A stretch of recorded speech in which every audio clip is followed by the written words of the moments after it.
Bonsoir tout le monde. Nous allons commencer dans quelques minutes. Je suis en train d'admettre d'autres personnes qui arrivent qui sont comme vous l'étiez avant dans la waiting room, dans la salle d'attente. Euh, voilà, donc c'est notre deuxième soirée sur les élections américaines. La première a eu lieu lundi soir et la deuxième ce soir avec Sonia. Nous parlerons du candidat démocrate et du livre qu'elle a écrit, que j'ai ici à côté de moi et que je vous recommande. Donc voilà. Je vais vous présenter Sonia rapidement. Sonia est à Washington depuis quelques années. Je la connais depuis qu'elle est arrivée, plus ou moins. Et elle est journaliste indépendante. Elle travaille avec beaucoup de médias français, France 24, Europe 1 et RTBF, donc français et européens. Et elle a donc écrit ce livre sur Joe Biden qui s'appelle Le pari de l'Amérique anti-Trump et qui est publié aux éditions du Rocher. Vous pouvez le trouver sur Amazon, bien sûr, aussi à Bonjour Books d'ici, seulement il est out of stock et donc il faut le commander si vous voulez le commander par la librairie qui se trouve à Kensington. Je voulais quand même dire aussi un thank you à ceux qui nous ont soutenus aujourd'hui, en particulier Nicole Kegler, Paul Dybel, Heidi de Beauvois, Julie Porter, Tracy Weissler, Pamela Roberts, David Enzel, Kathy Adams et Afsane Mossar. Merci beaucoup de votre soutien. C'est grâce à vous qu'on peut faire les événements que l'on fait. Et j'en profite pour signaler, pour saluer aussi des anciens membres, enfin professeurs de l'Alliance française comme Shivani, Brigitte Pichot, qui est l'ancienne bibliothécaire de l'Alliance, et puis notre collègue de l'Alliance française de Chicago, Raphaël, qui est aussi ici ce soir. Voilà, donc Sonia, vous, comment l'idée du livre vous est-elle venue? Est-ce que c'est une commande? Est-ce que vous avez décidé toute seule d'écrire un livre sur Joe Biden? Alors déjà, merci beaucoup. Merci Sarah pour l'invitation. Je suis vraiment ravie d'être ici. Avant la pandémie, j'aimais beaucoup venir à l'Institut français de Washington, à Alliance française. Donc je suis ravie de participer à cet événement et je remercie tous ceux qui sont présents ce soir. Alors pour tout dire, ce n'est pas moi au départ qui a eu l'idée d'écrire ce livre sur Joe Biden. J'ai été contactée par les éditions du Rocher qui m'ont proposé d'écrire sur Joe Biden parce qu'il était de plus en plus évident, on était début mars, que ça allait être le nominé du Parti démocrate. Il y avait encore Bernie Sanders en course à l'époque, mais eh bien, on savait très bien qu'au niveau des délégués, Joe Biden était largement en tête et qu'il allait être le nominé du Parti démocrate. Alors, pour tout dire, au départ, et j'en parle dans l'introduction de mon livre, je n'étais pas extrêmement à l'idée d'écrire sur Joe Biden. Alors, c'est pas comme un Barack Obama ou une Alexandria Ocasio-Cortez. Je me suis dit, bon, j'aime bien être passionnée dans ce que je fais, donc est-ce que je vais être passionnée à faire des recherches pendant plusieurs mois sur Joe Biden et voilà, au départ, j'étais un petit peu hésitante et j'ai commencé en fait à faire mes recherches et tout de suite, j'ai été fascinée. J'ai trouvé qu'en fait, c'était un personnage très intéressant, beaucoup plus complexe que ce qu'on peut penser aujourd'hui, surtout par exemple vu d'Europe. Il apparaît aujourd'hui comme un homme, voilà, un papy un peu vieilli, un peu has-been, qui est trop vieux, trop fatigué presque pour être le candidat des démocrates. Et j'ai découvert une vie romanesque, un homme avec beaucoup de résilience, un caractère aussi bien trempé dont on parlera peut-être plus tard. Mais du coup, j'ai été très vite enthousiasmée finalement par mon sujet. Et donc, j'ai eu quelques mois pour le faire. C'était mon premier livre. Donc, du coup, c'est vrai qu'au départ, on m'avait donné 3 à 4 mois, ce qui me semblait voilà, assez compliqué.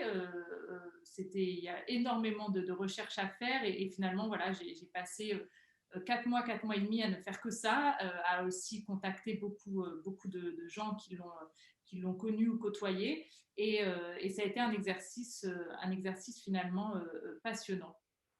Alors effectivement, moi j'étais assez impressionnée par le nombre de personnes que vous avez interviewées, Sonia, je suis ravie de savoir d'apprendre qu'en fait vous êtes la rare journaliste à avoir obtenu certaines de ces personnes qui sont très très proches de Joe Biden, en particulier deux de ses amis comme Tony Blinken et Jim Clyburn, qui est africain-américain. Et comme Tony Blinken est un diplomate francophone et francophile et que nous sommes à l'Alliance française, et qu'en plus, grâce à vous, j'ai appris que Joe Biden, en fait, avait quelques origines françaises, huguenotes, par sa grand-mère, qui s'appelle de son nom de famille Robinette, c'est quand même pas commun, et qu'en plus, lorsqu'il est sorti pour la première fois sur une date, la first date avec Jill Biden, il a choisi, ou elle a choisi, c'est ce que j'aimerais savoir, et c'est pour ça que je vous pose la question, un film culte français, Un homme et une femme de Lelouch. Oui, c'est vrai. Alors, qui a choisi le film et est-ce que Biden et sa femme parlent français ou sont francophones et francophiles?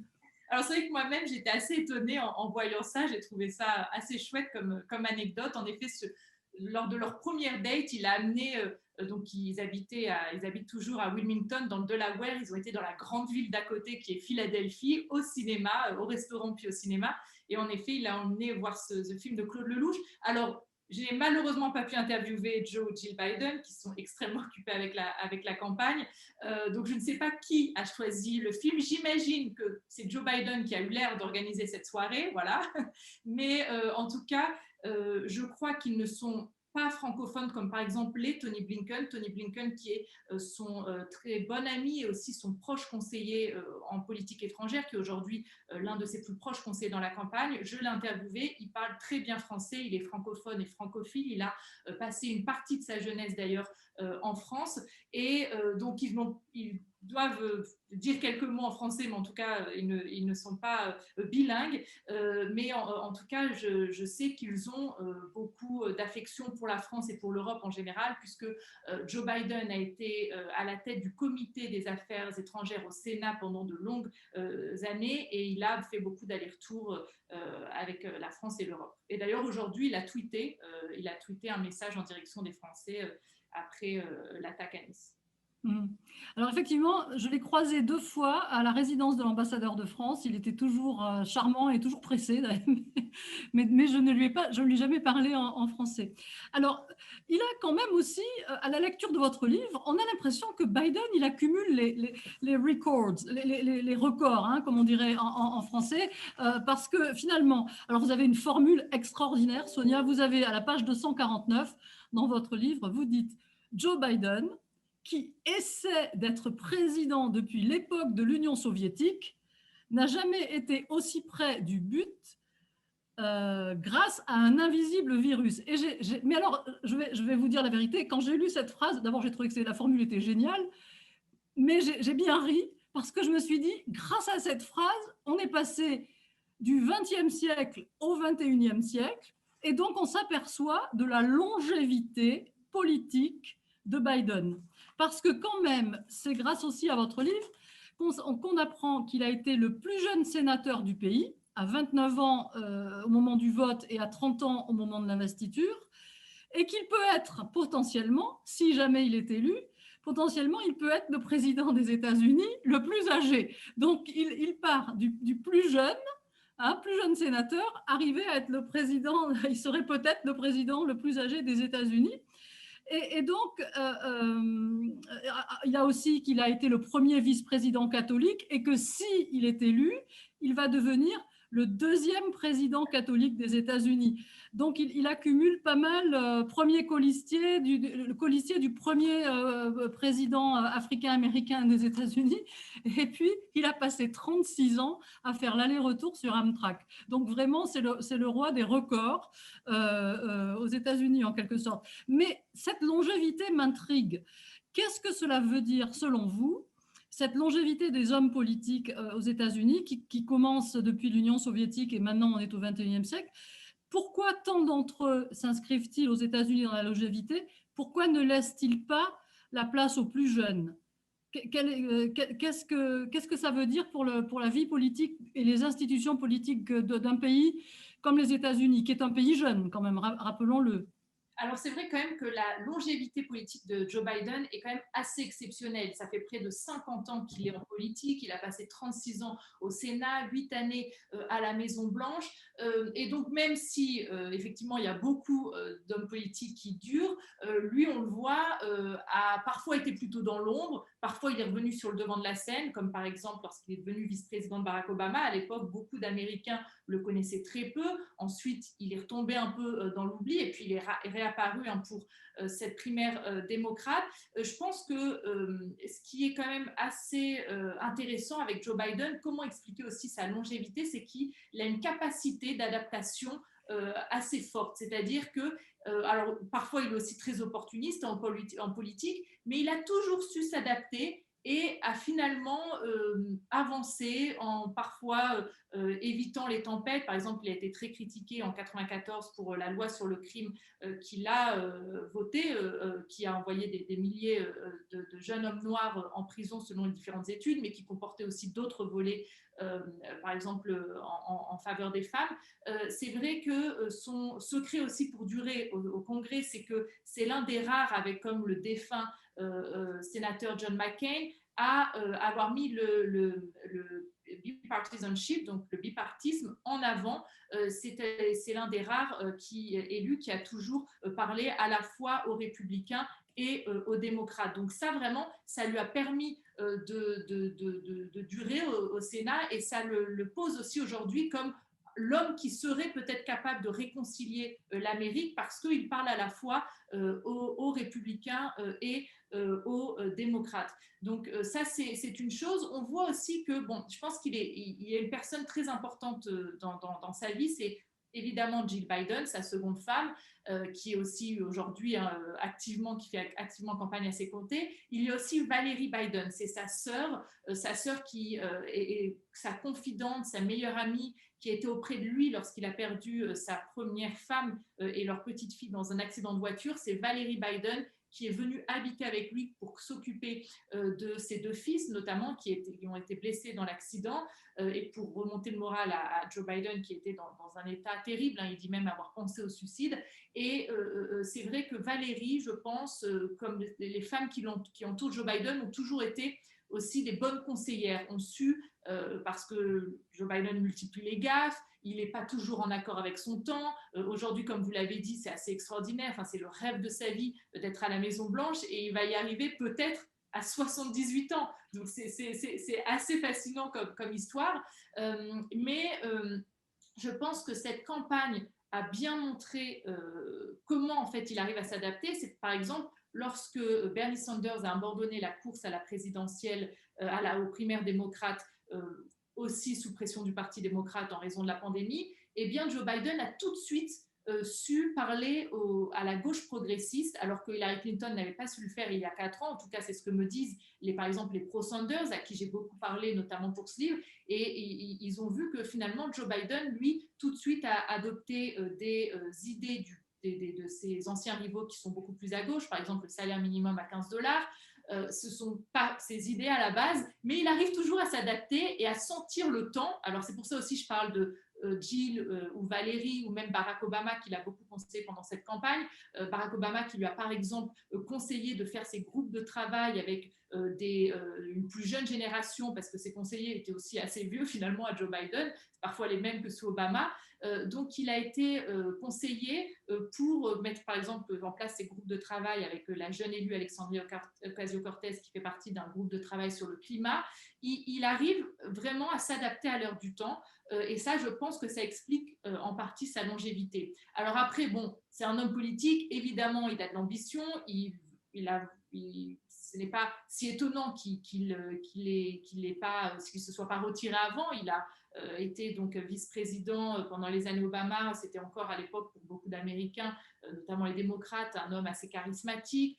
Ensuite, il a pensé à se présenter en 2016, mais il y avait beaucoup de pression du Parti démocrate, notamment de Barack Obama, pour que ce soit Hillary Clinton la nominée parce que tout le monde pensait que c'était son année, qu'elle allait être présidente.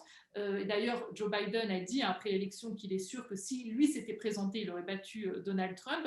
Et puis aussi, il ne s'est pas présenté en 2016 parce qu'il a perdu, deuxième grande tragédie de sa vie, son fils Bowe d'un cancer, d'une tumeur au cerveau en 2015. Et donc, finalement, il ne s'est pas présenté en 2016. Et ce qui est assez intéressant encore, c'est que du coup, certains se demandaient ce qui va se présenter pour cette présidentielle-là de 2020. Et pour tout dire, et c'est ce que m'a confié son conseiller Tony Blinken, Joe Biden savait très bien que c'était plus lui, entre guillemets, l'idole du Parti démocrate. Il savait que beaucoup de démocrates, notamment les plus jeunes, les plus à gauche, voulaient un candidat plus divers, si possible aussi une femme, en tout cas issue de la diversité, plus jeune. Et donc, il avait bien conscience que c'était pas forcément, parce que c'était plutôt, ça allait être un candidat par défaut. Et donc, il a beaucoup hésité à se présenter à cette élection. Et le déclic, il l'a eu lorsqu'il y a eu le drame de Charlottesville, donc en 2017, en août 2017, sous le premier, donc un peu moins d'un, un peu plus d'un an, un peu moins d'un an après l'élection de Donald Trump. Et si vous vous rappelez, ce drame de Charlottesville, c'était des nationalistes blancs qui ont défilé dans la rue, des suprémacistes blancs, certains avec des torches, ça rappelait à beaucoup l'époque du Ku Klux Klan, et il y a eu des manifestations anti-racistes face à ces nationalistes blancs, et une jeune manifestante a été tuée, une jeune manifestante antiraciste. Et vraiment, Tony Blinken me l'a dit, d'autres me l'ont affirmé, ça a été vraiment le déclic, et d'ailleurs aujourd'hui Biden le dit dans ses discours, c'est ça qui l'a poussé à se présenter, parce qu'il s'est dit il faut absolument que quelqu'un batte Donald Trump cette fois, et vu le champ des démocrates, des candidats démocrates, eh bien je pense qu'il s'est dit qu'il y avait des bons candidats, mais que peut-être il n'allait pas battre Donald Trump s'il se retrouvait face à lui, que ce soit Pete Buttigieg ou Kamala Harris à l'époque qu'il a choisi comme candidate à la vice-présidence. Et donc aussi pour dire que il n'est pas complètement déconnecté de la réalité. Il savait que ce n'était pas lui forcément l'idole des jeunes, pour résumer un petit peu, mais il savait aussi qu'il est bien connu aux États-Unis. C'est un candidat solide, assez centriste, qui a de l'expérience, qui rassure. Et donc, il a bien vu que, et d'ailleurs, c'est lui qui a fini par être le candidat donc, du Parti démocrate nominé, voilà, il s'est dit que lui, peut-être, allait pouvoir faire le poids face à Donald Trump. Alors, vous avez répondu à plusieurs questions que j'ai, mais que je vais peut-être un peu reformuler en même temps, parce que on parle souvent de plusieurs choses, notamment dans ce que vous avez parlé d'Alexandria Ocasio-Cortez, et d'ailleurs dans votre livre, c'est intéressant, vous avez même interviewé l'ancien directeur de la campagne de Bernie Sanders en Virginie, Peter Clerkins. Vous avez aussi interviewé ce que j'appelle les pundits montants de DC, notamment Shadi Hamid, qui était quand même près de la campagne de Sanders aussi, et puis Benjamin Haddad de Atlantic Council Institute. Donc tout ça, c'est intéressant parce que votre livre est ainsi fait qu'il y a des gens qui sont interviewés, qui sont des proches de Biden et donc qui sont un peu plus âgés, mais en même temps des gens beaucoup plus jeunes. Vous mentionnez notamment aussi celle qui s'occupe du Green New Deal, Prakash. Donc c'est vraiment intéressant de voir ça. Mais est-ce que ces jeunes qui se sont dit on va lui faire confiance, et parce qu'il a, comme vous l'avez dit, il a compris l'air du temps, en quelque sorte, il s'est inscrit dans les tendances. Est-ce que si jamais il est élu, est-ce que vous pensez qu'il pourra vraiment mettre ses promesses qu'il fait, notamment revenir au traité de Paris pour le climat, etc., augmenter le salaire minimum et d'autres choses comme cela. Est-ce que vous avez peur, est-ce que vous pensez que parmi ces jeunes, est-ce qu'il y en a qui ont peur que ce soit des promesses de politiciens, c'est-à-dire des promesses en l'air, et est-ce que vous pensez que si jamais il était élu, elles seraient réalisables, ces promesses, parce qu'il y en a quand même beaucoup. Oui, ben c'est une très bonne question, parce que je pense que c'est un des grands défis de Joe Biden s'il est élu, non seulement réconcilier l'Amérique, parce que nous qui vivons, pour ceux qui vivent ici aux États-Unis, on voit l'atmosphère est très pesante, le pays est vraiment, vraiment très divisé, très polarisé, mais son autre défi, ça va être finalement d'arriver à concilier les attentes des démocrates centristes et les attentes des démocrates progressistes. D'ailleurs, on parle beaucoup, et j'en parle aussi dans mon livre, de l'aile gauche du Parti démocrate, des jeunes ne faut pas non plus surestimer leur poids dans le Parti démocrate. Plus de la moitié des électeurs démocrates ont plus de 50 ans. Donc, c'est aussi la base électorale importante chez Joe Biden. Toutefois, il y a des choses qui, je pense, seront assez simples. C'est-à-dire qu'il l'a dit, et ça, je pense qu'il va le faire. Il n'y a pas de raison, ça plaît à tout le monde, on va dire, dans le Parti démocrate, rejoindre par exemple l'accord de Paris sur le climat, le salaire minimum à 15 $, l'université gratuite pour certains foyers en fonction des revenus. Après, il y a d'autres choses sur lesquelles, je pense, ça va être plus compliqué. Par exemple, notamment sur le climat, j'ai aussi interviewé Josh Fox, qui est un directeur de movies, donc un cinéaste, qui a fait beaucoup de documentaires et qui était un surrogate de Bernie Sanders, donc très proche de Bernie Sanders. Il était vraiment pas enthousiaste au début pour Joe Biden. Aujourd'hui, comme beaucoup de jeunes pro-Sanders, il fait campagne pour lui, par exemple, notamment sur Twitter, ce qui est assez extraordinaire, mais parce qu'encore une fois, Biden, c'est l'antidote à Donald Trump. Et lui, par exemple, est contre le fracking, la fracture hydraulique, ce que Joe Biden a été très clair. Pour l'instant, il dit qu'il ne s'oppose pas au fracking. Donc ça, déjà au sein des jeunes de l'aile gauche, certains disent que s'il est élu, alors là, ils remonteront au créneau sur certains sujets. Il a aussi fait plusieurs concessions sur le climat, mais il n'a pas accepté dans son plan le Green New Deal que mettait en avant Alexandria Ocasio-Cortez notamment. D'autres sujets qui risquent de diviser le parti, c'est sur la loi et l'ordre, que met beaucoup en avant d'ailleurs Donald Trump.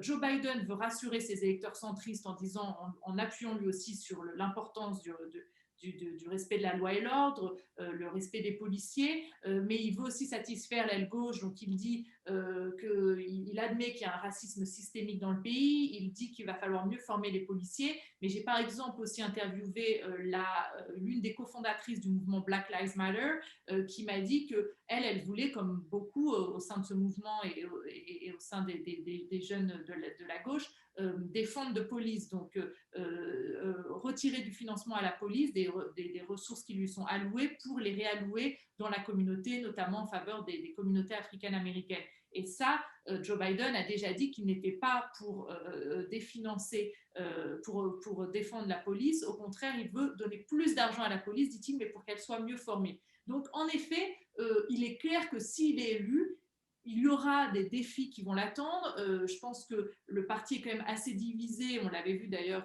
lors de la dernière élection entre les plus centristes et les plus à gauche. Je crois que pour l'instant, Joe Biden a réussi son pari de réunir cette Amérique anti-Trump derrière lui. On le voit parce qu'elle est extrêmement diverse. Mais une fois élu, il va devoir faire face à ces défis et je pense que ça sera compliqué sur certains sujets. Merci beaucoup, Sonia, là-dessus.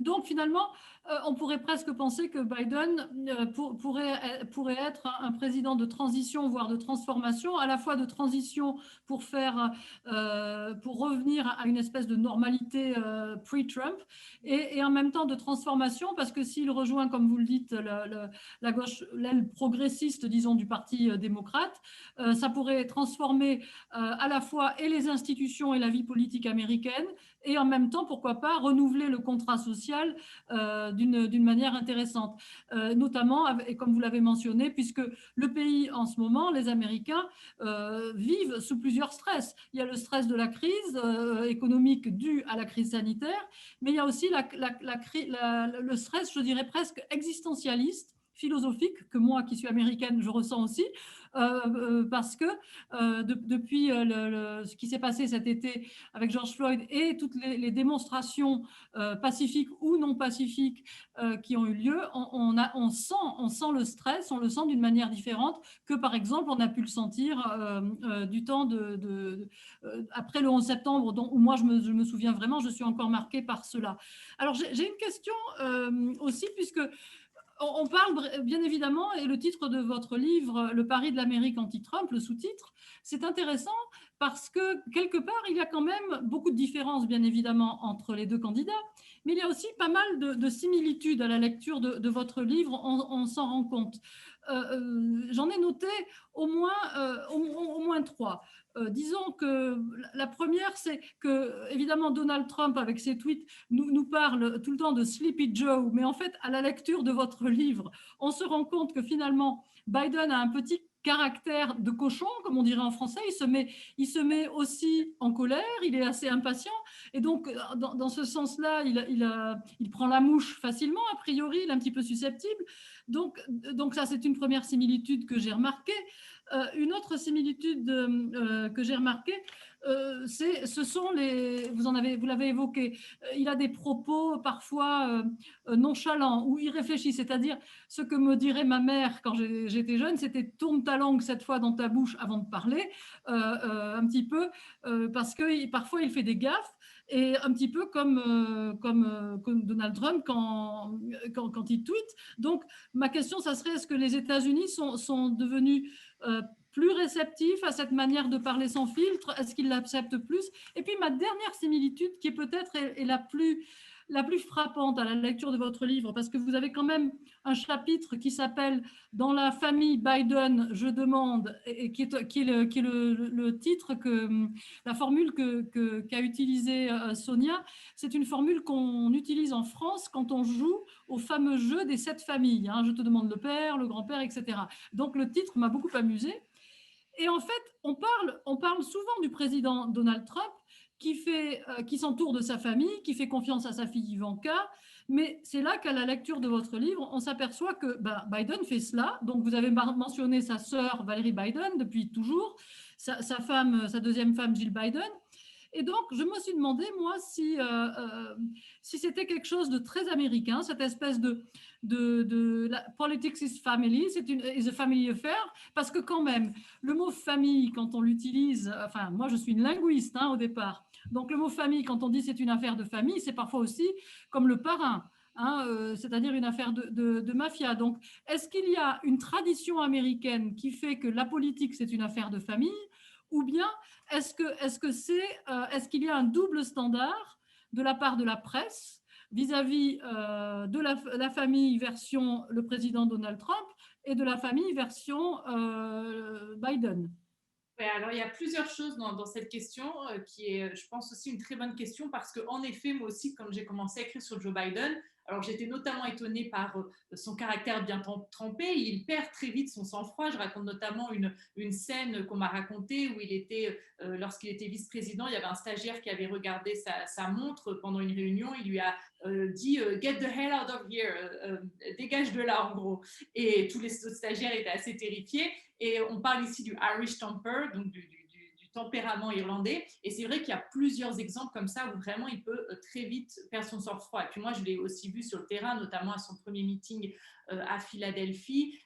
Et c'est vrai qu'on le sentait, même parfois quand il y avait des questions de journalistes, on sentait qu'il était à deux doigts de perdre son sang-froid. Et d'ailleurs, il a très bien réussi à le garder la plupart du temps lors du premier débat avec Donald Trump, mais par exemple, lorsqu'il a lancé à Trump, bon, vous ne pouvez pas vous la fermer, vous n'allez pas vous la fermer à un moment, je pense que certains étaient étonnés, mais lorsqu'on connaît le caractère de Joe Biden, finalement, c'est pas très étonnant. En fait, il est un peu, c'est vrai, comme Trump sur certains aspects, dans le sens où il a pas de filtre et il parle souvent trop vite. Et c'est vrai qu'il a fait plusieurs gaffes dans sa carrière. Parfois, ça lui a coûté politiquement. Il a notamment aussi été accusé de plagiat lors de sa première candidature à la présidentielle. La différence avec Donald Trump, c'est que lui admet ses erreurs. Quand il est accusé de mentir, ou lorsqu'il est accusé, alors certains diront plus que du mensonge, c'est souvent qu'il a tendance à enjoliver, exagérer les choses. Par exemple, pendant sa campagne cette année, il a encore dit qu'il avait été arrêté en tentant d'aller voir Nelson Mandela, arrêté par la police. En tentant d'aller voir Nelson Mandela qui était en prison, alors que ce n'est pas vrai. C'était juste des collègues à lui qui étaient des collègues noirs du Congrès qui ont été brièvement stoppés à l'aéroport. Et donc, il se pose voilà, comme quelqu'un qui a été arrêté en tentant d'aller voir Mandela. Il a dû revenir ensuite sur cette version de l'histoire parce que ses anciens collègues ont dit on ne se rappelle pas que Joe Biden a été arrêté. Donc, quand il fait voilà, qu'il a tendance à exagérer, certains diront à mentir, à faire des gaffes, pour le plagiat aussi, ça l'a beaucoup humilié cette histoire parce qu'il était accusé de plagiat et en effet il avait repris la phrase d'un célèbre politicien britannique en 88 sans le citer. il avait cité plusieurs fois, mais pas à ce moment-là, lors d'un débat justement à la présidence, eh bien lui se repentit en quelque sorte. Et j'utilise ce terme parce que c'est un catholique et c'est très important pour lui la religion, la foi dans sa vie. Et du coup, c'est vrai qu'il est très embêté, il se sent vraiment humilié quand il est accusé de toutes ces choses. Et il admet ses erreurs. Donc ça déjà quand même c'est une première différence avec Donald Trump. Et puis il a aussi, lui, il veut vraiment se distinguer de Trump sur la décence. Joe Biden, il a beau ne pas avoir de filtre, exagérer, parfois mentir, parfois, mais il utilise quand même un langage qui est très différent de celui de Donald Trump. Il a énormément de compassion et donc la décence, je pense, là, le distingue de Donald Trump. Et puis sur les histoires de famille, alors c'est vrai qu'il faut le dire, il y a des affaires, les frères de Joe Biden, Jim et Frank, et son fils Hunter Biden, se sont plusieurs fois mis dans des affaires avec des associés qui n'étaient pas très claires et qui ne sont pas bonnes pour l'image de Joe Biden. J'ai dit, c'est vraiment une épine dans le pied de Joe Biden. C'est pour ça que les conservateurs aussi se servent de toutes ces histoires et il y en a beaucoup. Au départ, l'un de ses frères a tenté d'avoir était le gérant d'une boîte de nuit. Il a obtenu un prêt très avantageux auprès de la banque qui s'occupait, qui finançait aussi en partie la campagne sénatoriale de Joe Biden. Lorsque Joe Biden était vice-président, qu'il allait en Chine, son fils Hunter Biden est venu avec lui et lui a présenté l'un de ses associés chinois. Alors, ce qui est sûr, c'est que jamais il n'a été prouvé qu'il y a eu un quelconque trafic d'influence dans toutes ces histoires. Et à la grande différence de Donald Trump, Joe Biden ne veut pas se mêler de ces affaires. En général, il a toujours dit voilà, il ne veut même pas savoir ce que ses frères et son fils Hunter faisaient. Le problème, c'est qu'il n'a pas non plus su vraiment les contrôler et plusieurs fois, si vous lisez le chapitre dans mon livre qui est consacré à la famille Biden, j'appelle Hunter le mouton noir, ses frères ils sont gênants, embarrassants. C'est vrai qu'il y a quand même des affaires qui le desservent. Et d'ailleurs, il y a, je le cite aussi dans mon livre, un ancien avocat à la Maison-Blanche sur les questions éthiques qui dit que si Joe Biden était élu, il faudra quand même qu'il fasse un peu le ménage. Il n'a pas réussi jusqu'à présent à contrôler les affaires de ses frères ou de son fils, qui, pour résumer, se sont souvent servi du nom Biden pour rentrer dans des business, faire des deals avec des associés. Et donc, voilà, certains côtés démocrates disent que quand même là, il faudra que Joe Biden fasse très attention. Et d'ailleurs, Biden, je pense, en est conscient puisqu'il a dit que s'il vient à la Maison-Blanche, personne de sa famille ne travaillera au sein de l'administration. Oui, oui, c'est intéressant parce que justement récemment avec le New York Post, il y a eu le 14 octobre, hein, il y a eu quelque chose qui a été mentionné à ce sujet-là, y compris par un chroniqueur que je connais moi ici à Washington DC, Sohrab Ahmari. Je voudrais vous poser une autre question, mais je pense que comme je voudrais quand même que le public pose des questions, et j'en ai deux pour l'instant, trois maintenant, je voudrais, avant qu'on passe aux questions du public, vous dire que le passage de votre livre que j'ai trouvé le plus émouvant, et il y en a beaucoup, il y a beaucoup de passages émouvants, et notamment la mort de sa femme et de sa fille qui était toute petite dans cet accident de voiture, la mort de son fils Beau. Ce sont des passages vraiment très, très émouvants et qui montrent justement cette compassion que vous évoquiez. Mais alors vraiment, le passage peut-être pour moi le plus émouvant, c'est le chapitre intitulé « La piscine » qui m'a le plus touchée. On sent en quelque sorte que Joe Biden a entrepris un voyage initiatique au sein de la communauté noire dans les années 60, même si au départ, comme j'ai pu le découvrir grâce à vous, ce n'était pas ça qui le motivait. Et donc, je vais vous demander si, puisque vous aviez choisi de lire ce passage qui a été pour moi le plus émouvant, est-ce que vous pouvez le faire maintenant? Est-ce que vous pouvez lire ce passage? Tout à fait, tout à fait. Je vais lire ce passage et je suis ravie qu'il vous ait plu. Alors, c'est dans le chapitre qui s'intitule « Les Afro-Américains, un atout électoral ». Il y a donc le paragraphe qui s'intitule « La piscine ». En 1962, en pleine bataille sur les droits civiques, Joe Biden a 19 ans. Sa barre dans le Sud, il est frappé par les images des manifestations contre le racisme et de leur répression. Il ne fréquente que des Blancs et a envie d'en savoir plus sur la communauté noire. Il candidate alors pour un job de maître nageur dans un quartier afro-américain. Enfin ça, c'est sa version. Richard Smith dit Mouse, souris en anglais, En a une autre, cet ancien membre des Black Panthers a aujourd'hui 72 ans, mais paraît plus jeune avec ses jeans, ses baskets et sa casquette vissée sur la tête. Il est élancé, fait même un peu maigrichon, ce qui lui a valu son surnom dans sa jeunesse. En ces temps de coronavirus, il porte un masque au nom de Biden, imprimé aux couleurs de l'Amérique. C'est l'un des premiers amis noirs de Biden. Il l'a rencontré lorsqu'il travaillait à la piscine de son quartier, mais selon lui, le candidat avait une autre motivation en y débarquant. Désireux de rencontrer des Afro-Américains? Mais non, il avait besoin de fric, déclare-t-il en souriant. Il n'arrivait pas à trouver de petits boulots d'été et ici, c'était le seul job disponible. Alors la municipalité lui a dit « Tu n'as qu'à aller travailler à cette piscine, c'est une piscine pour noirs. » Et il a choisi de venir. L'adolescent blanc gringalé débarque donc avec ses lunettes de soleil et son grand sourire. Sifflé autour du cou, il joue le flic alors que des adolescents déchaînés sautent dans la piscine en plein air et courent dans tous les sens. Nostalgique, Mao s'est assis sur l'un des murets qui entourent cette fameuse piscine.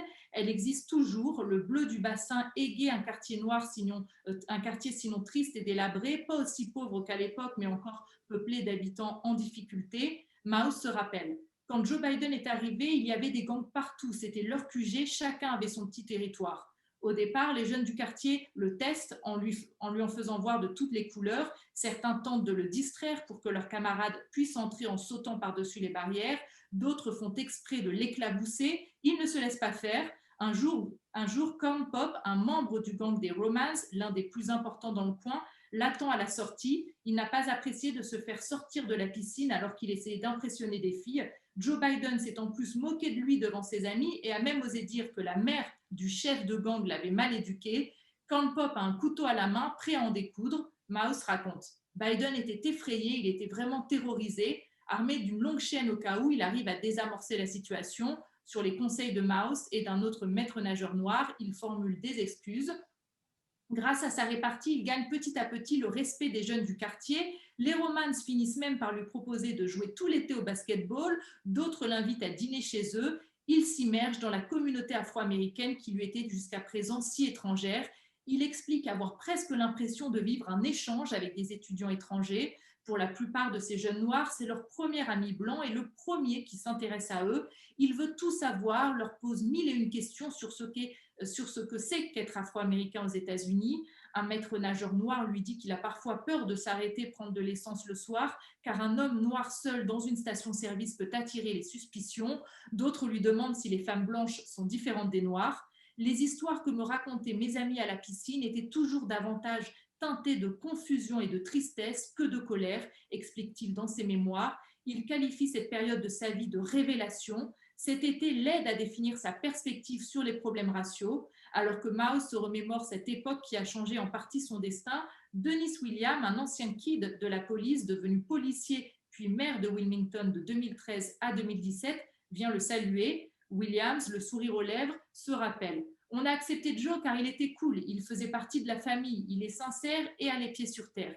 Tout comme Maos, il va voter pour Joe Biden. Il aurait dû être président depuis longtemps, il est juste avec tout le monde. Il veut que la vie de chacun s'améliore, il veut que tout le monde aime l'Amérique.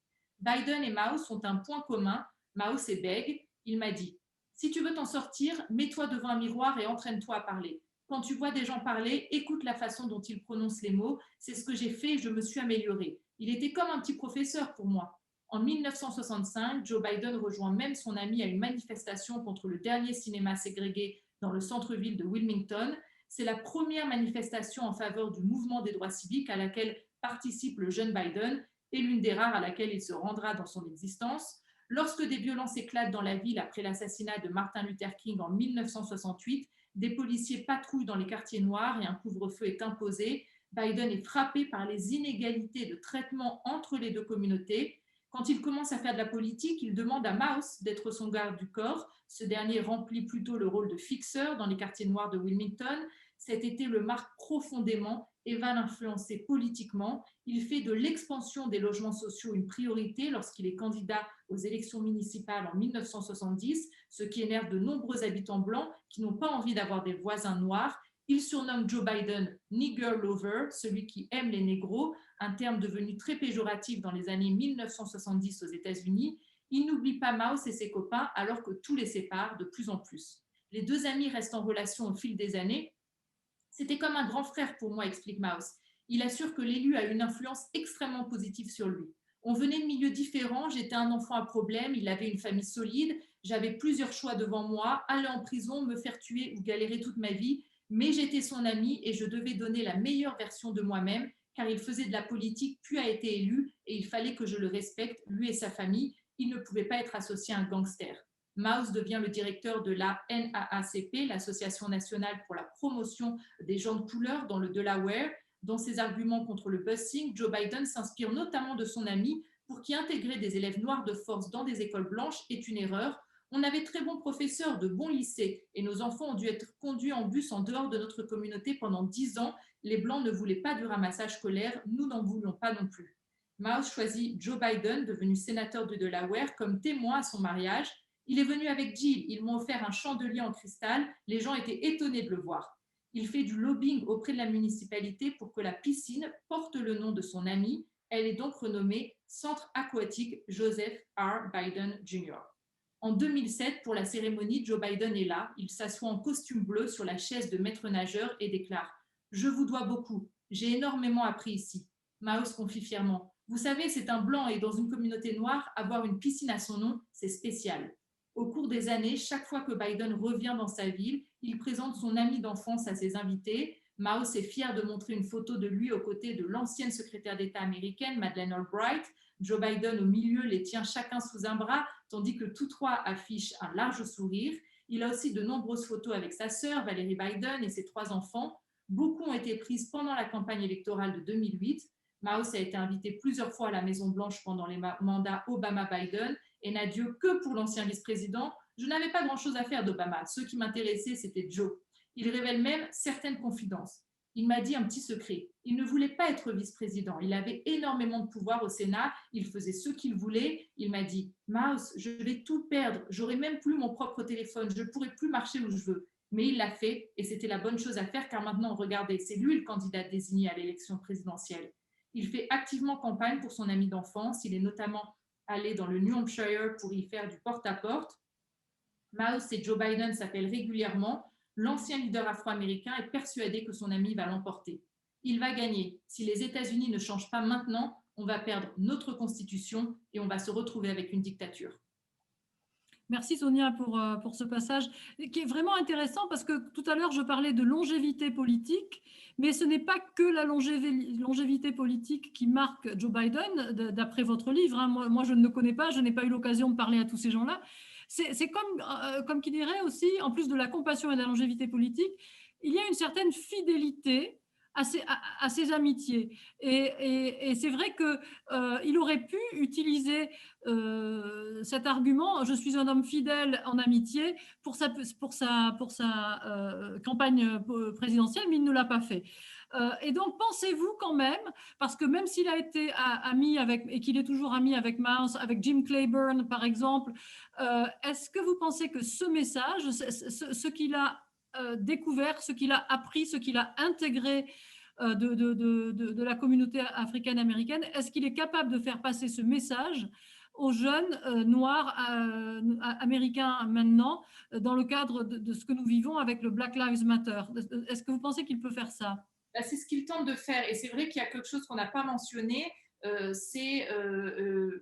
ça lui a d'ailleurs parfois posé problème, mais c'est vrai que Joe Biden est très chaleureux, on va dire tactile aussi, il a eu des problèmes avec des femmes, mais il a besoin de ce contact avec les gens et c'est vrai que ce qui lui a manqué pendant sa campagne, c'était de faire des meetings de campagne avec des milliers de partisans, d'aller parler aux gens, et c'est vrai que ça, beaucoup de ses proches disent c'est vraiment sincère, il aime les gens, il aime parler aux gens. Et vous avez tout à fait raison, il est très fidèle en amitié. Mouse, qu'il a rencontré, Mouse avait 17 ans, Joe Biden 19 ans, il venait de milieux totalement différents et toutes ces années, il est resté en contact avec lui. Et ce que j'ai aussi découvert quand je parle à Mouse, ce n'était pas juste un coup de fil toutes les quelques années. À chaque fois qu'il va à Wilmington, il contacte ses amis d'enfance, enfin, surtout Mouse. Voilà, c'est vraiment, comme vous dites, quelqu'un de fidèle en amitié. C'est vrai qu'il est très populaire auprès de la communauté afro-américaine, mais plutôt les plus âgés, les seniors, ceux qui le connaissent, qui sont très... certains m'ont dit, il était fidèle à Barack Obama, nous on a aimé Barack Obama, donc on sera fidèle à Joe Biden. Et aussi parce que, de par son amitié avec des Afro-Américains très tôt, à 19 ans, en pleine ségrégation, dès le début de ses années au Sénat, il s'est toujours battu pour les droits civiques. Alors, par contre, il y a certains couacs comme cette loi de 1994, et c'est ça qui est vraiment mise en lumière aujourd'hui, notamment par Donald Trump, et c'est ça qui dérange la jeunesse noire américaine. D'ailleurs, selon certaines études, alors, les jeunes Afro-Américains soutiennent largement Joe Biden par rapport à Donald Trump, mais on voit quand même que chez les jeunes hommes Afro-Américains, certains ont tendance à plutôt aller vers Donald Trump, parce que certains disent le Parti démocrate n'a jamais rien fait pour nos parents ou nous. Ils sont aussi attirés par le côté un peu homme d'affaires, business de Donald Trump, même si la situation économique avant la pandémie était plutôt très bonne. Donc c'est vrai que pour Joe Biden, qui est très populaire auprès, on va dire, des 50 ans et plus Afro-Américains, son défi, c'est de s'adresser à la jeunesse afro-américaine. Il l'a quand même fait avec, encore une fois, beaucoup d'empathie pendant la crise des tensions raciales.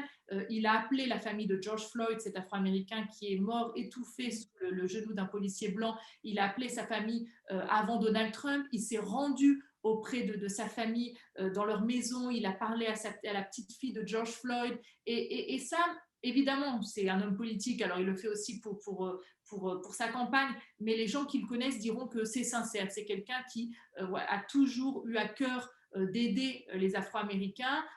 Et le problème aujourd'hui, c'est que c'est vrai que c'est quand même un candidat d'un autre temps. Il a plus de mal à s'adresser avec les mots justes parfois, notamment aux membres des Black Lives Matter. Il leur adresse leur empathie, il parle de racisme systémique, mais par exemple, il ne veut pas défendre de police, et ça, c'est sûr que ça fait partie des défis, et aussi parce que aussi, certains ne connaissent pas bien son parcours et peut-être ne réalisent pas le travail qu'il a fait pour la communauté afro-américaine, parce qu'il y a toujours cette loi de 94 sur le crime qui revient.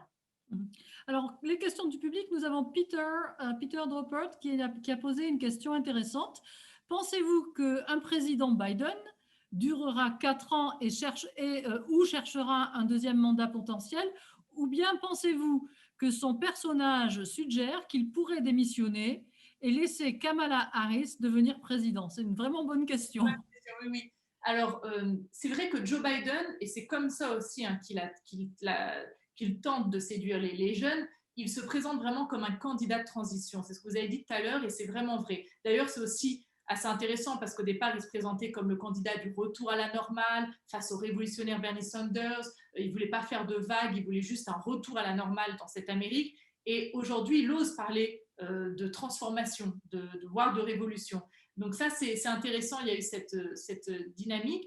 Et en effet, c'est très important pour lui de se présenter comme un candidat de transition.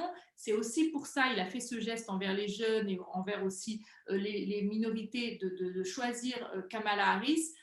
Alors, moi, je ne crois pas en une démission. Je pense qu'il il est aussi très ambitieux, Joe Biden. Il a aussi un ego très important, c'est ce que m'ont confié aussi certaines personnes de son entourage, alors plutôt des républicains, mais sa vie, on le voit, il a un ego assez important. Je ne le vois pas démissionner. Par contre, s'il est dans un état de santé, il a quand même eu 2 AVC dans le passé, si son état de santé le force à démissionner, je ne pense pas qu'il tentera le tout pour le tout, il le fera, et il a confiance en Kamala Harris. Kamala Harris, c'était un choix tactique, mais aussi un choix du cœur, parce qu'elle était très proche de son fils Beau décédé. Ouais. Donc, je pense pas qu'il démissionnera, mais par contre, je ne pense pas qu'il ira jusqu'à se présenter à un second mandat, parce que clairement, c'est la promesse qu'il a faite. Alors, on sait que les politiciens ne respectent pas leurs promesses, mais dans le cas de Joe Biden, je crois quand même qu'il est, comme je le disais tout à l'heure, bien entouré. Et je pense que son entourage, que ce soit quand même Jill Biden, qui au départ détestait la politique, hein, un peu comme Michelle Obama, d'ailleurs elle s'entend très bien, a quand même dit pendant cette campagne, bon, je sais que Joe Biden n'est pas votre candidat préféré, mais il faut aller voter pour lui, quitte à se boucher le nez. C'est quand même la femme de Joe Biden qui a dit ça en pleine campagne il y a quelques mois. Donc, je pense que son entourage, si jamais lui, et ça m'étonnerait, a l'envie de se présenter un second mandat alors qu'il aura plus de 80 ans, je pense que son entourage sera bien conseillé. Ouais. Alors, une autre question de John Churchill. Si Biden est élu, quelle sera la réaction en France et en Europe? Alors, vous imaginez que la France et l'Europe, en général, attendent avec impatience une élection de Joe Biden. C'est vrai qu'on a vu que Donald Trump a malmené les relations avec l'Europe, notamment avec l'OTAN. Il est sorti de l'accord de Paris sur le climat. Il a eu des mots parfois très durs pour les leaders européens, notamment Angela Merkel, alors que comme Joe Biden et sa campagne ne cessent de le répéter, alors qu'il il s'adresse avec courtoisie aux autocrates, que ce soit Abdel Fattah el-Sisi en Égypte ou encore Vladimir Poutine en Russie. Donc c'est vrai que l'Europe attend, et la France en tout cas, espère, il faut le dire, hein, moi je reviens de France, alors évidemment il y a des personnes d'extrême droite qui aimeraient encore un Donald Trump, mais en tout cas la majorité des gens attendent avec impatience l'élection de Joe Biden. Certains sont vraiment très stressés, hein, appréhendent ce qui peut se passer, puisque évidemment il y aura des répercussions sur le reste du monde. Et puis Joe Biden, non seulement c'est un président qui a dit un candidat qui a dit qu'il voulait rétablir donc de bonnes relations avec l'Europe, mais aussi c'est quelqu'un qui, comme je l'ai dit tout à l'heure, comme il a beaucoup travaillé à l'étranger quand il était au Sénat, il a par exemple de très bonnes relations avec Angela Merkel. Il a fait il a dit par exemple que s'il était élu, ses premiers coups de fil seront aux leaders européens et asiatiques. Donc vraiment, en plus, il a cette connaissance de l'Europe que tous les présidents américains n'avaient pas forcément, et donc c'est ce qui rassurait les Européens. Toutefois, je tiens à dire que les Européens pourraient aussi être un petit peu désillusionnés, parce que le repli isolationniste sous Trump, il avait déjà été entamé par Barack Obama, qui s'était retiré du Moyen-Orient, qui voulait plutôt pivoter vers l'Asie. Et justement, la gauche progressiste, elle aussi, tient à mettre en avant les intérêts de la classe moyenne américaine. Et par exemple, en ce qui concerne les traités commerciaux, c'est pas sûr que si Joe Biden est élu, eh bien, tout se passera comme les Européens veulent. Ils vont mettre en avant quand même les intérêts des Américains, l'Amérique d'abord, en ce qui concerne le commerce notamment. Donc, je pense qu'il y a un repli isolationniste aux États-Unis qui a été entamé, qui va quand même perdurer. Pareil, la gauche américaine, les jeunes surtout, ne veulent pas d'intervention encore à l'étranger. Donc voilà, je pense qu'il y aura quelques désillusions, mais en général, l'Europe attend avec impatience l'élection, si possible, de Joe Biden. Alors, une question un peu plus spécifique par rapport à la France de Stéphanie Dixon, parce que finalement, le président Macron est devenu président et n'a pas connu Joe Biden, puisque Joe Biden n'était plus dans la vie politique américaine. Est-ce que vous croyez que si jamais Joe Biden était élu, que son élection affecterait les relations diplomatiques avec la France, et comment? Oui, alors je pense que c'est une bonne question aussi, parce qu'on a vu par exemple que pour la France, les relations avec les États-Unis sont essentielles. Donc même lorsque Donald Trump a été élu, et qu'on sait très bien que c'était pas forcément ce qu'attendait la classe politique française, qui voyait déjà Hillary Clinton dans le bureau ovale, Emmanuel Macron a tout de même tenté vraiment, et moi je l'ai vu ici parce que en tant que journaliste, j'ai été assistée aux conférences de presse à la Maison-Blanche entre Donald Trump et Emmanuel Macron. Emmanuel Macron a tout fait pour faire en sorte qu'il y ait une bonne relation avec Donald Trump. Alors très vite, il a été déçu, et je pense même que Donald Trump en a joué. Hein. Il voyait très bien qu'Emmanuel Macron faisait tout pour lui plaire presque. Et finalement, leur relation qui avait plutôt bien commencé, on parlait de bromance, et finalement, aujourd'hui, elle n'est pas très bonne, cette relation. Enfin, il n'y en a presque plus, et ils font le strict minimum, surtout de la part de Donald Trump. Donc, évidemment, on peut s'imaginer que Joe Biden et Emmanuel Macron, eh bien, il y aura en effet une bonne relation. En plus, Joe Biden, par exemple, on le dit moins aussi, mais au départ, il n'avait pas une très bonne relation avec Barack Obama. Aujourd'hui, on les présente comme des grands complices, ce qu'ils sont, mais ça a mis du temps, parce que Joe Biden a un certain ego, et puis il a, par exemple, au départ, il avait du mal à accepter le fait qu'un homme plus jeune comme Barack Obama, eh bien, soit élu président. ou en tout cas soit déjà le nominé du Parti démocrate. Et donc, je pense qu'il a réussi à bien s'entendre avec Barack Obama au fil des années, sans vouloir dire que c'est le même profil qu'Emmanuel Macron. C'est un homme plus jeune, aussi très ambitieux, qui a un certain ego aussi comme Joe Biden, mais je pense que les deux hommes arriveront à s'entendre. Et à mettre en place, par exemple, aussi à s'entendre pour Joe Biden veut ressusciter l'accord du nucléaire sur l'Iran. On sait que c'est un sujet qui tient à cœur au président Macron. Donc là, il arrivera à travailler, par exemple, avec Joe Biden sur ce sujet et sur les sujets de politique internationale en général. Alors, une autre question de Alex Saad qui demande est-ce que Joe Biden est entouré de conseillers jeunes ou de conseillers plutôt âgés? Alors, pareil, très très bonne question, parce que vraiment le problème au départ de Joe Biden, et c'est ce que craignent certains démocrates, c'est qu'en fait, ces conseillers, pour beaucoup, ce sont des conseillers de l'establishment qui ont déjà travaillé sous Barack Obama. Il y a par exemple donc, Tony Blinken, il y a aussi Julian Smith qui a travaillé sous Barack Obama sur l'Allemagne, Jake Sullivan qui a travaillé sur l'Iran avec Barack Obama. Il y a aussi des anciens conseillers à lui qui étaient avec lui au Sénat, comme Ted Kaufman, qui a l'âge de Joe Biden, quelques années de moins. Donc, à la base, il est entouré de personnes plutôt âgées. Et là encore, je crois que c'est aussi sous l'impulsion de Barack Obama qu'il a pensé à s'entourer de personnalités plus jeunes. Il a notamment cette francophone et francophile Karine Jean-Pierre qui était dans l'équipe de Joe Biden et qui est maintenant la Chief of Staff, la directrice de campagne de Kamala Harris. Il y a aussi Simon Sanders qui était dans l'équipe de Bernie Sanders, d'ailleurs, une jeune afro-américaine qui est maintenant dans l'équipe de Joe Biden.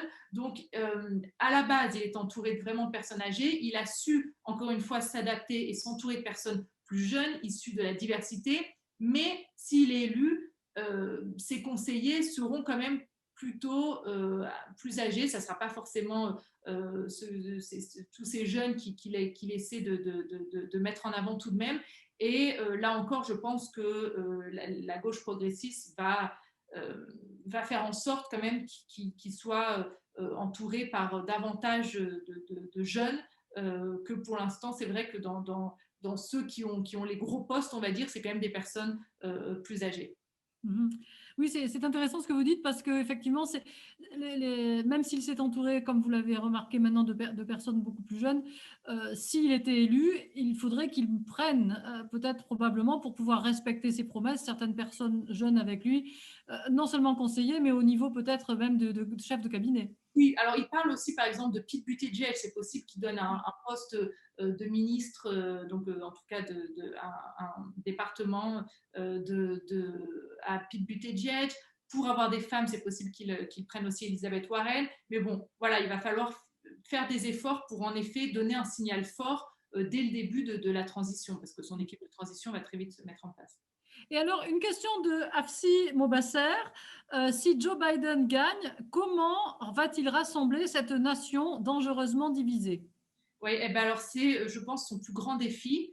Euh, je pense que si Joe Biden gagne, le Trumpisme n'est pas mort et va perdurer. On le voit sur le terrain. Moi, j'ai parcouru les États-Unis ces dernières années. Il y a vraiment une Amérique qui est une partie des conservateurs sont des ultra-conservateurs pour qui la religion est très importante. Ce sont des ultranationalistes. Enfin, quand je parle de la religion, c'est plutôt des évangéliques, un courant quand même qui a beaucoup soutenu Donald Trump. Et toute cette Amérique-là ne va pas accepter l'élection de Joe Biden et ne va pas cesser de la contester, notamment avec cette Cour suprême maintenant qui penche à droite. Alors, toute la question est de savoir si Joe Biden rajoutera des juges à la Cour suprême pour qu'elle penche ensuite à gauche. Pour l'instant, il n'a pas répondu à cette interrogation.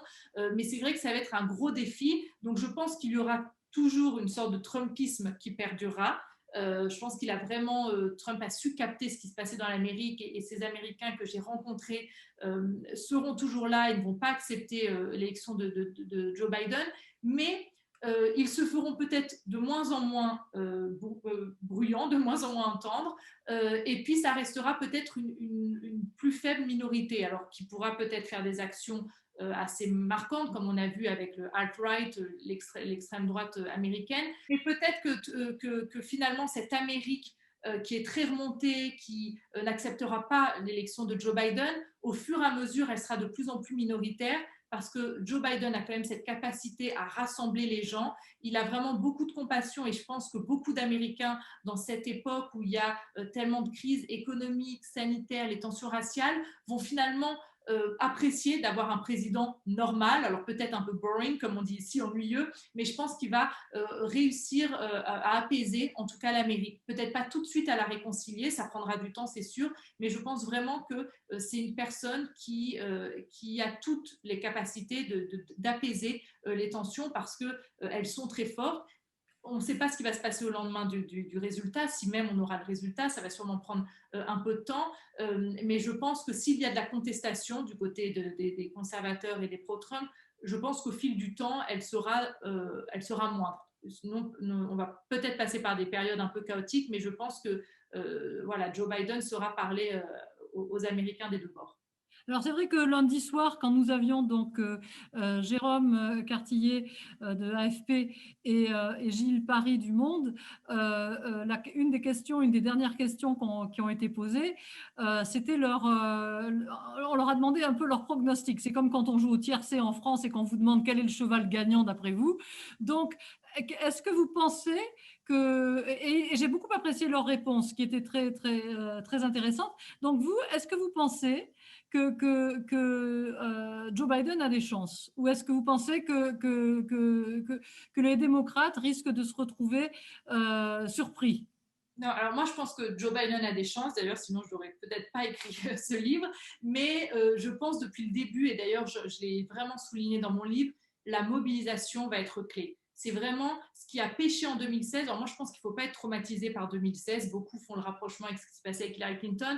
Moi je le voyais sur le terrain, beaucoup de jeunes en tout cas, ou issus des minorités, n'étaient pas motivés pour aller voter pour Hillary Clinton. Elle avait une personnalité beaucoup plus clivante que Joe Biden. Elle déclenchait beaucoup d'animosité, même chez les démocrates, alors que Joe Biden est un peu plus consensuel. En tout cas, il déclenche moins d'animosité.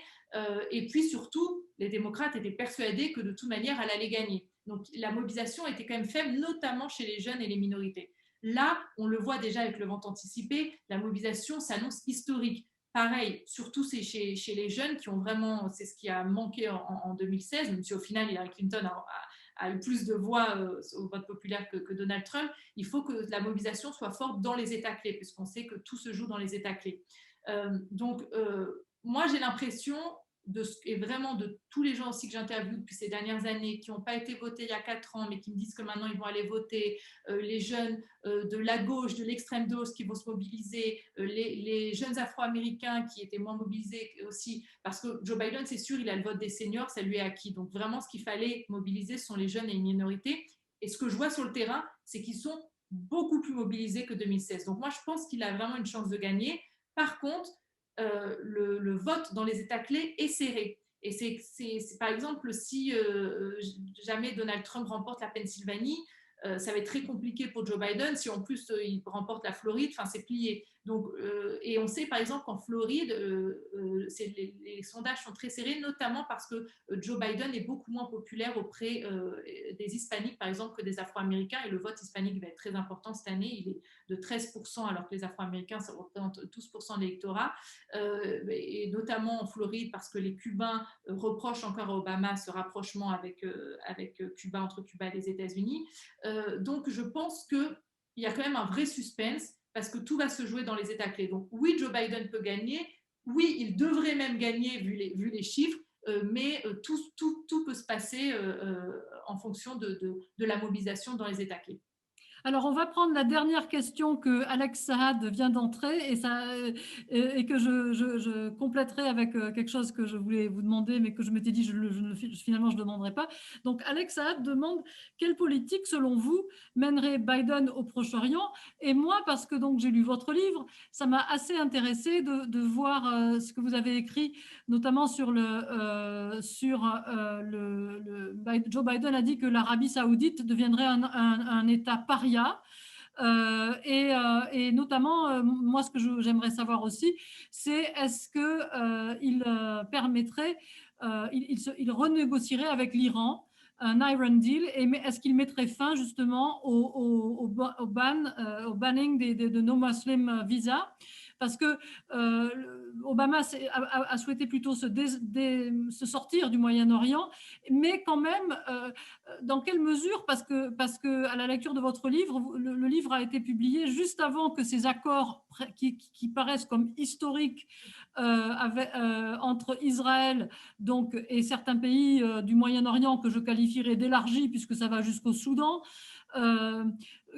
Qu'est-ce que vous pensez qu'il mènera? Parce qu'il faut quand même le soutien dont vous avez parlé des évangélistes, c'est quand même les évangélistes, c'est eux qui soutiennent plus Israël tel qu'il est maintenant avec Bibi Netanyahou que les lobbies juifs qui sont eux fortement démocrates. Et c'est pour ça qu'ils soutiennent plus les évangéliques, en majorité Donald Trump. Alors, pareil, très bonne question, parce que Joe Biden, quand même, c'est un démocrate de l'establishment, et à la base, il a cette politique qu'aujourd'hui, les jeunes thinkers, comme les chercheurs, comme Shadi Hamid, lui reprochent, c'est-à-dire d'avoir toujours maintenu ces alliances traditionnelles des États-Unis avec l'Arabie Saoudite, par exemple avec l'Égypte. Joe Biden, au départ de la révolution en Égypte, il avait dit Moubarak n'est pas un autocrate. Enfin, il a mis du temps avant de soutenir le mouvement populaire en Égypte. Et pareil pour l'Arabie Saoudite, il a longtemps considéré, sous le mandat de Barack Obama d'ailleurs, il y a eu une vente record d'armes à l'Arabie Saoudite. Pareil pour Israël, Joe Biden connaît très bien Benjamin Netanyahou parce qu'il a beaucoup voyagé en Israël, donc quand il était au Sénat.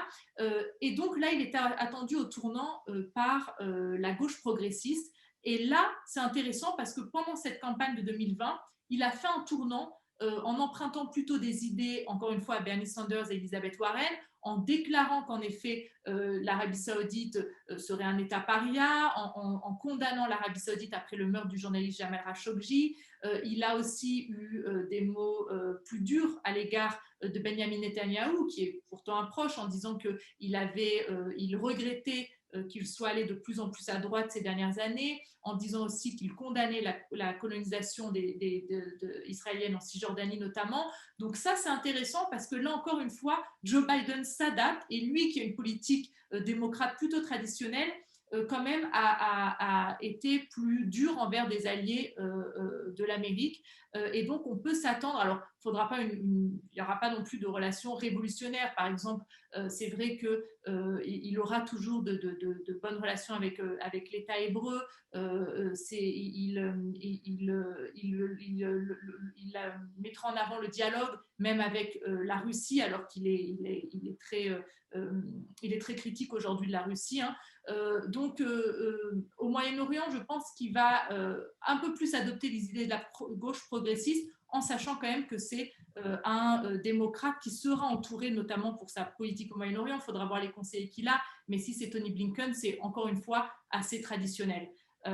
Donc voilà ce qu'on peut dire, je pense, sur les relations qu'il aura au Moyen-Orient. Par contre, encore une fois, moins d'intervention. Lui, Biden a soutenu la guerre en Irak. Il l'a regretté quelques années après. Et aujourd'hui, de toute manière, le Parti démocrate ne veut plus d'intervention à l'étranger. Alors bon, je disais tout à l'heure que c'était la dernière question, mais en fait, ce n'était pas la dernière, puisqu'il y en a une autre qui est arrivée. Mais puisque vous avez vaguement... on a parlé un petit peu de politique étrangère. Moi, ce qui m'intéresse un petit peu, c'est une des petites phrases aussi que vous avez inclus dans votre livre, à la page 132, lorsque Biden parle de Poutine et qu'il dit « Je regarde dans vos yeux », enfin, il dit ça à Poutine indirectement, « Je regarde dans vos yeux ». Et je ne pense pas que vous ayez une âme, ce qui est quand même une phrase on ne va pas qualifier cette phrase de diplomatique, hein, n'est-ce pas? Mais du coup, je me suis dit, mais il me semble que quelqu'un d'autre a parlé de l'âme de Poutine. Et donc, j'ai fait mes petites recherches quand je lisais votre livre, et je me suis souvenu effectivement que George W. Bush avait lui aussi donc rencontré Poutine, donc au début de la carrière de Poutine, hein, au début des années 2000, et lui, il a dit, et je cite George Bush, hein, c'est pas de moi, I looked the man in the eye. I found him to be very straightforward and trustworthy. We had a very good dialogue. I was able to get a sense of his soul, a man deeply committed to his country and the best interest of his country. Et puis, donc, Todd Robertson du Dallas News, il y a 10 ans maintenant, qui a écrit un op-ed il y a quelques années sur Poutine et qui, lui, a repris cette idée de Bush, mais qui a dit « I look the man Putin in the eye and so the enemy ». Donc, est-ce que vous pouvez nous parler un petit peu de ces petites phrases sur Poutine qui semblent être, en quelque sorte, inspirer toute la classe politique américaine? Alors oui, Poutine a beaucoup inspiré la classe politique américaine. Alors, moi, je peux parler de la relation entre lui et Joe Biden. C'est vrai que Joe Biden était à la Maison-Blanche lorsque Barack Obama, au début de son premier mandat, a tenté le rapprochement avec la Russie. Il y avait vraiment cette volonté de dialoguer avec la Russie, mais en fait, très vite, ils ont été déçus et ils se sont rendus compte que c'était très compliqué de dialoguer de façon honnête avec Vladimir Poutine. Et c'est vrai qu'à la fin du second mandat, Joe Biden était complètement désillusionné. Il a eu cette phrase, parce que c'est vrai que Joe Biden, parfois, ça aussi, il s'en vante, mais il est assez direct. Donc, il a dit en effet à Vladimir Poutine qui regardait dans ses yeux et qui ne voyait pas d'âme. Et en fait, il a eu plusieurs phrases assez dures à la fin du second mandat. C'est pour ça que s'il est élu, il aura une relation dure envers la Russie, alors que Donald Trump veut faire croire qu'il va parler, qu'il sera le grand ami de la Russie, de la Chine. Non, Joe Biden, soit la Chine ou la Russie, il aura des relations dures. Après, ça ne veut pas dire que s'il y a une possibilité de dialoguer, s'il a aussi fait des efforts, il n'est pas contre le dialogue. Mais il ne sera pas dupe face à Vladimir Poutine parce qu'il connaît très, très bien le personnage. Ouais, c'est intéressant parce que la relation que Bush a pu voir, enfin ce qu'il a dit c'était presque poétique d'ailleurs, hein, ce qu'il avait dit sur Poutine. Mais je me suis toujours demandé, moi, si Bush ayant Condoleezza Rice avec lui dans son équipe, qui parlait russe couramment et qui parle russe couramment, peut-être que c'est ce qui a désavantagé Barack Obama dans ces années. Je ne suis pas sûre, je ne sais pas s'il y avait quelqu'un sur l'équipe de Barack Obama qui parlait russe aussi couramment que l'était Condoleezza Rice. Oui, je pense, mais je pense aussi que il y a eu juste beaucoup moins de désillusion, il y a eu très vite une désillusion et beaucoup moins l'envie de dialoguer avec quelqu'un qui clairement a réprimé voilà, une partie de son pays, a agissé de façon autoritaire. Donc peut-être que Bush aussi n'avait pas la même connaissance de ce qui se passait en Russie. Ouais. Alors, la dernière question, ça sera donc pour Zoré Mobasser. Est-ce que s'il était élu, toujours pareil, donc on est toujours dans les hypothèses, est-ce que si le Joe Biden devenait président, est-ce qu'il inclurait Bernie Sanders dans son cabinet? Oui, très bonne question encore. Je pense que oui, il y aurait vraiment une grande probabilité qu'il donne un rôle à Bernie Sanders. Je ne sais pas lequel, mais parce que déjà les deux hommes s'entendent bien, leurs femmes se connaissent également. C'est pour ça que après le retrait de Bernie Sanders de la primaire démocrate, tout de suite ils ont travaillé ensemble. C'est aussi parce qu'ils avaient de meilleures relations que par exemple Bernie Sanders et Hillary Clinton, qui aujourd'hui encore, il y a beaucoup d'animosité entre eux. Et donc, c'est très probable, en effet, qu'il donne un rôle à Bernie Sanders et éventuellement au soutien de Bernie Sanders comme Alexandria Ocasio-Cortez. Très bien. En tout cas, Sonia, je vous remercie pour cette soirée et pour ce livre que j'ai dévoré. Hein. Vraiment, je peux vous le dire. Je vais quand même parler un petit peu du style parce que ça m'a intéressé. Je l'ai dévoré parce qu'il se lit facilement, mais il se lit facilement parce qu'il a un style qui est dans l'air du temps, en fait. Vous avez emprunté des phrases, puis cette phrase dont vous avez parlé, j'ai quelques vraiment de bonnes petites phrases que j'ai marquées dans le livre, et donc je recommande à tout le monde de le lire parce que on découvre, enfin, on a une image tellement différente des candidats quand on voit, quand on lit la presse, par exemple, ou quand on lit ce que eux-mêmes disent, mais là, c'est analysé. Il y a des gens qui ont été interrogés, et des républicains et des démocrates, des seniors et des plus jeunes. Donc vraiment, et puis des gens, des Français aussi, comme Corentin Célin, et puis Benjamin Haddad ici, et donc des pundits locaux comme Shadi Hamid, et des gens qui faisaient partie de la campagne de Sanders, qui étaient proches de lui. Donc c'est vraiment un livre très très riche et qui permet d'avoir une vision totalement impartiale de quelqu'un qui est candidat à la présidence des États-Unis quand même. Donc voilà, c'était vraiment très très intéressant. Alors donc, pour certains d'entre vous, je voulais vous le dire parce que j'ai le droit, en tant que directeur exécutif d'une 501c3, de vous le dire. Je l'ai dit lundi et je le répète aujourd'hui, quelle que soit la personne pour qui vous allez voter, ce n'est pas ça qui est important, c'est le geste, c'est d'aller voter. Parce que ce n'est pas simplement un droit, ce n'est pas un privilège, c'est un devoir. Donc, n'oubliez pas d'aller voter. Vous avez tout le temps pour ceux qui ont commencé early voting. Moi, j'ai fait ça ce matin, mais vous avez le temps jusqu'au 3 novembre.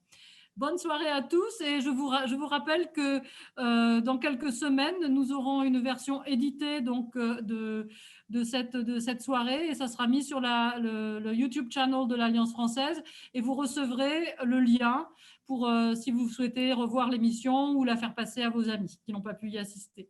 Merci à tous. Merci d'avoir assisté à cette séance. Merci beaucoup, Sonia. Au revoir tout le monde.